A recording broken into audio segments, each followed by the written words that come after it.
Hello friends, welcome to zoology Shiksha. आशा करती हूँ आप सब अच्छे होंगे। तो इस वीडियो में हम डिस्कस करेंगे मसल्स ऑफ ब्रीदिंग के बारे में। तो मसल्स ऑफ ब्रीदिंग क्या है? जब हम ब्रीथ करते हैं तो ब्रीथ करने के टाइम में कुछ मसल्स हेल्प करती हैं ब्रीदिंग करने में, तो उसको मसल्स ऑफ ब्रीदिंग बोलते हैं। तो मेनली ब्रीदिंग क्या है? Intake of air and exhale of air. जब हम एटमॉस्फेयर से एयर को इनटेक करते हैं लंग्स में, और क्या करते हैं? एक्सेल करते हैं। एक्सेल ऑफ एयर यानी कि जो कार्बन डाइऑक्साइड को लंग्स की हेल्प से बाहर छोड़ते हैं, तो उसको क्या बोलते हैं? ब्रीदिंग बोलते हैं। तो ये जो ब्रीदिंग है मेनली 2 टाइप होती है। एक होती है इंस्पिरेशन और दूसरी होती है एक्सपिरेशन। तो इंस्पिरेशन क्या है? इनटेक ऑफ O2 यानी कि इनटेक ऑफ ऑक्सीजन। जब हम एटमॉस्फेयर से एयर को इनटेक करते हैं लंग्स के अंदर, उसको क्या बोलते हैं? इंस्पिरेशन बोलते हैं। तो ये इंस्पिरेशन कैसी प्रोसेस है?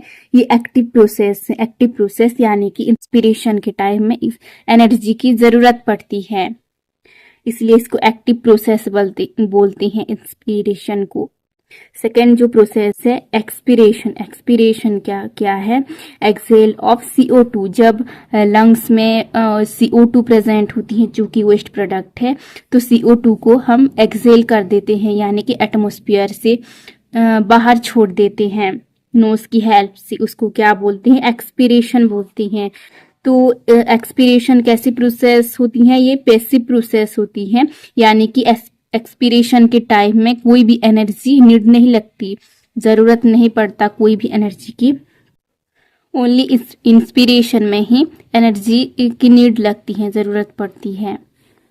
तो दोनों को यानी कि इंस्पिरेशन और एक्सपिरेशन को क्या बोलते हैं? मिला के ब्रीथिंग बोलते हैं। तो हम जब ब्रीथ करते हैं, ब्रीथिंग हेल्प्स इन 2 मसल्स। जब हम ब्रीथिंग करते हैं यानी कि इंस्पिरेशन एंड एक्सपिरेशन करते हैं, तब 2 मसल्स हेल्प करती हैं ब्रीदिंग में। तो उस मसल्स को क्या बोलते हैं? एक होती है इंटरकोस्टल मसल्स और दूसरी को क्या बोलते हैं? डायफ्रागम बोलते हैं। तो ये जो इंटरकोस्टल मसल्स कहाँ पे प्रेजेंट होती हैं? लंग्स के। तो ये है लंग्स। हमारी बॉडी में पेयर ऑफ लंग्स प्रेजेंट होती हैं, यानी कि 2 लंग्स प्रेजेंट होती है। एक होती है लेफ्ट साइड में और दूसरी होती है राइट साइड में। तो ये जो लंग्स किसको एनक्लोज करके रखती है? किससे एनक्लोज किया हुआ है? रिब्स ने एनक्लोज किया हुआ है लंग्स को।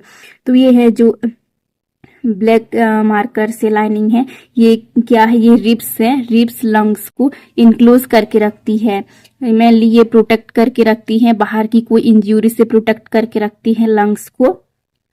तो हमारी जो बॉडी में कितने पेयर ऑफ रिब्स प्रेजेंट होती हैं? 12 पेयर ऑफ रिब्स प्रेजेंट होती हैं जो कि लंग्स को इनक्लोज करके रखती है। तो ये जो रिब्स है, दोनों रिब्स के बीच में क्या प्रेजेंट होती हैं? स्पेस प्रेजेंट होती है। ये है 2 रिब्स, ये 2 रिब्स के बीच में स्पेस प्रेजेंट होती है, खाली स्पेस प्रेजेंट होती है। तो इस स्पेस को क्या बोलते हैं? इंटरकोस्टल स्पेस बोलते हैं। तो इस इंटरकोस्टल स्पेस में क्या प्रेजेंट होती है? इंटरकोस्टल मसल्स प्रेजेंट होती हैं जो कि मेनली ब्रीदिंग में हेल्प करती हैं, इंस्पिरेशन एंड एक्सपिरेशन में हेल्प करती हैं। देन तो ये जो इंटरकोस्टल मसल्स कैसी मसल्स हैं? ये स्केलेटल मसल्स हैं। स्केलेटल मसल्स यानी कि ये स्केलेटन के साथ अटैच होते हैं, यानी कि रिब्स के साथ अटैच होते हैं।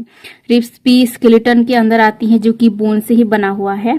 तो ये जो मसल्स इंटरकोस्टल मसल्स रिब्स के साथ भी ज्वाइंट होते हैं, तो इसलिए इसको स्केलेटल मसल्स बोलते हैं। सेकेंड जो मसल्स ब्रीदिंग में हेल्प करती हैं, तो उस मसल्स को क्या बोलते हैं? डायफ्रागम बोलते हैं। डायफ्रागम कहाँ पे प्रेजेंट होती है? तो ये जो लंग्स है, लंग्स के नीचे जो मसल्स हैं, जो लाइनिंग वाला मसल्स है, इसको डायफ्रागम बोलते हैं। तो डायफ्रागम के ऊपर क्या प्रेजेंट होती है? लंग्स प्रेजेंट होती हैं, यानी कि लंग्स पड़े हुए होते हैं, डायफ्रागम में लाए करते हैं। तो ये डायफ्रागम भी एक रेस्पिरेटरी मसल्स है जो कि ब्रीदिंग में हेल्प करती है। तो ये मेनली 2 मसल्स ब्रीदिंग में हेल्प करती हैं। तो फास्ट क्या है, इंटरकोस्टल मसल्स कैसे होती हैं। तो ये जो इंटरकोस्टल मसल्स मेनली 2 टाइप की होती हैं, 2 टाइप में फिर से डिवाइड होती हैं। एक होती हैं एक्सटर्नल इंटरकोस्टल मसल्स और दूसरी क्या है, इंटरनल इंटरकोस्टल मसल्स। तो फास्ट कौन सी मसल्स है, एक्सटर्नल इंटरकोस्टल मसल्स क्या है, कहाँ पे होते हैं ये जो एक्सटर्नल इंटरकोस्टल मसल्स कहाँ पे होते हैं, 2 रिब्स के बीच में प्रेजेंट होते हैं जो इंटरकोस्टल मसल्स।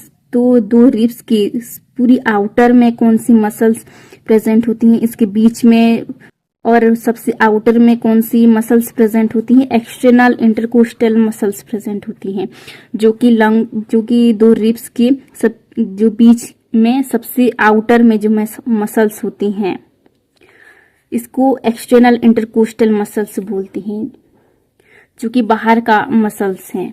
तो ये जो एक्सटर्नल इंटरकोस्टल मसल्स क्या करती है, हेल्प्स इन इंस्पिरेशन।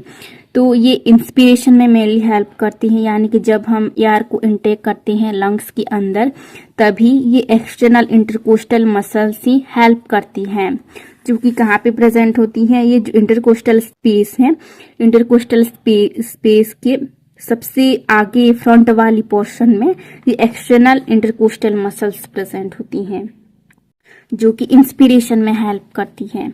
सेकेंड जो मसल्स कौन सी है, इंटरनल इंटरकोस्टल मसल्स। तो ये इंटरनल इंटरकोस्टल मसल्स कहाँ पे प्रेजेंट होती हैं, ये जो मसल्स इंटरकोस्टल स्पेस में ही प्रेजेंट होती हैं।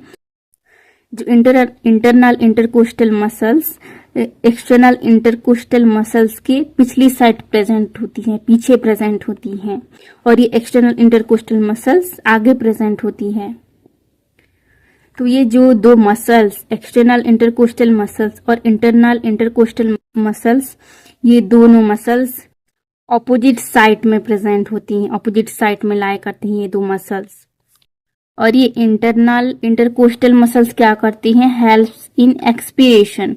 तो ये जो मसल्स क्या करती हैं, इस एक्सपीरेशन में हेल्प करते हैं, यानी कि जब हम लंग्स की हेल्प से जो CO2 को बाहर एक्सेल करती हैं, उसको एक्सपीरेशन बोलती हैं। तो एक्सपीरेशन के टाइम में इंटरनल इंटरकोस्टल मसल्स हेल्प करती है। तो ये जो 2 मसल्स मेनली एक्सपीरेशन में या फिर ब्रीथिंग में मेनली हेल्प करती हैं, जो कि कहाँ पे प्रेजेंट होती हैं, इंटरकोस्टल स्पेस में प्रेजेंट होती हैं ये मसल्स। देन सेकेंड जो मसल्स कौन सी है, डायफ्रागम है। डायफ्रागम कहाँ पे प्रेजेंट होती है, ये जो लंग्स के नीचे प्रेजेंट होती है।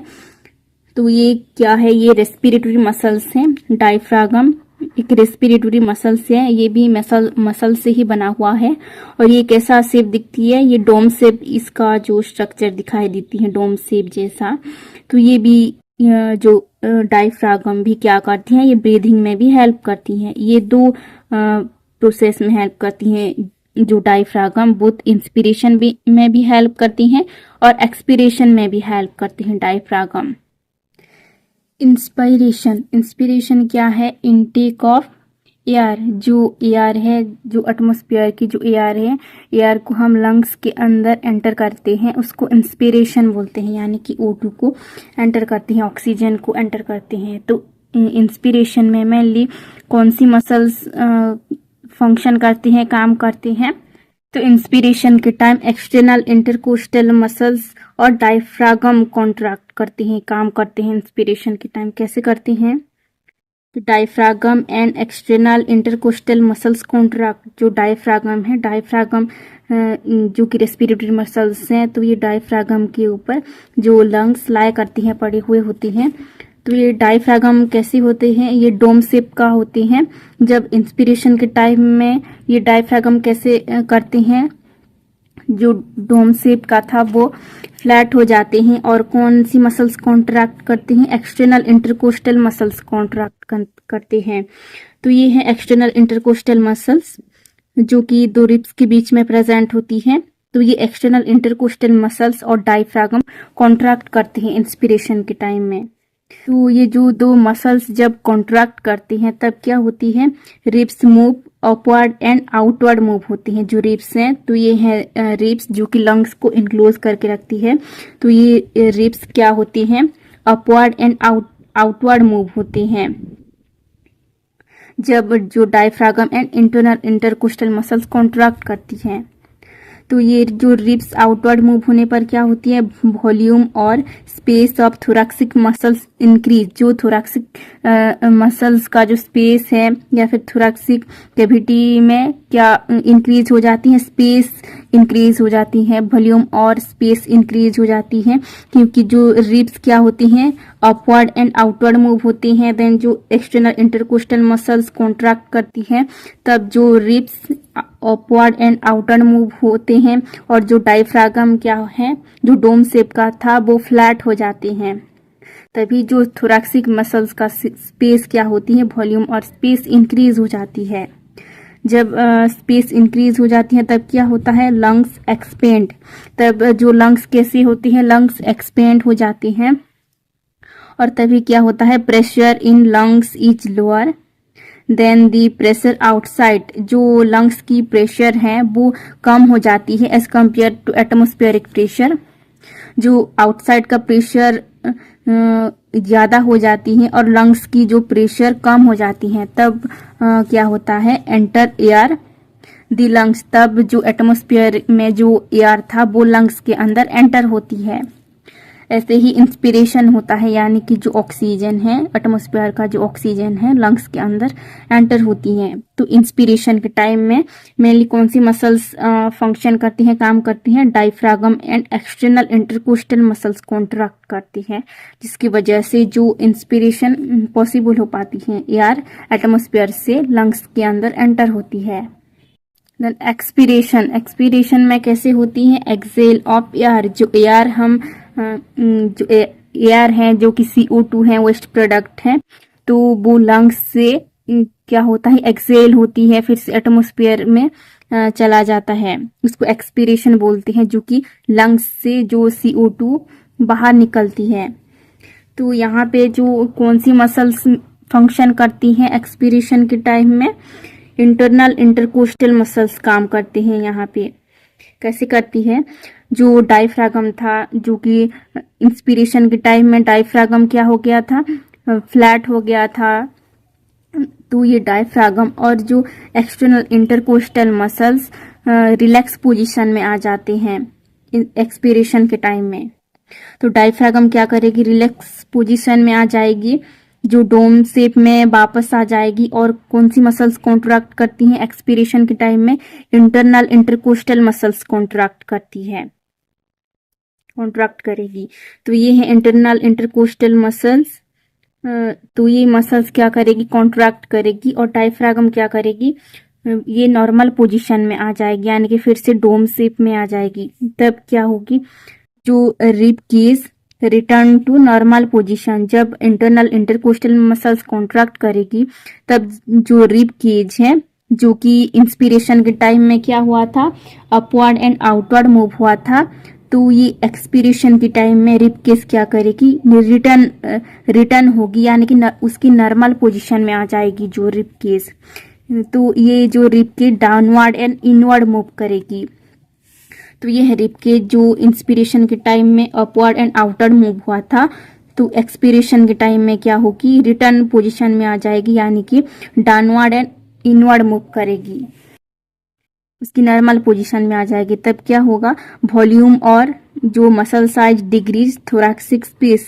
तब जो थोरैक्सिक स्पेस क्या होगी, डिक्रीज हो जाएगी। जो थोरैक्सिक स्पेस जो इंस्पिरेशन के टाइम में ज्यादा इंक्रीज हुआ था, वो डिक्रीज हो जाएगी। जो थोरैक्सिक स्पेस है वो कम जाएगी, लो हो जाएगी। तब क्या होगा, जो pressure in is lungs is higher than the pressure outside. तब जो लंग्स की प्रेशर क्या होगी, हाई हो जाएगी as compare to atmospheric pressure.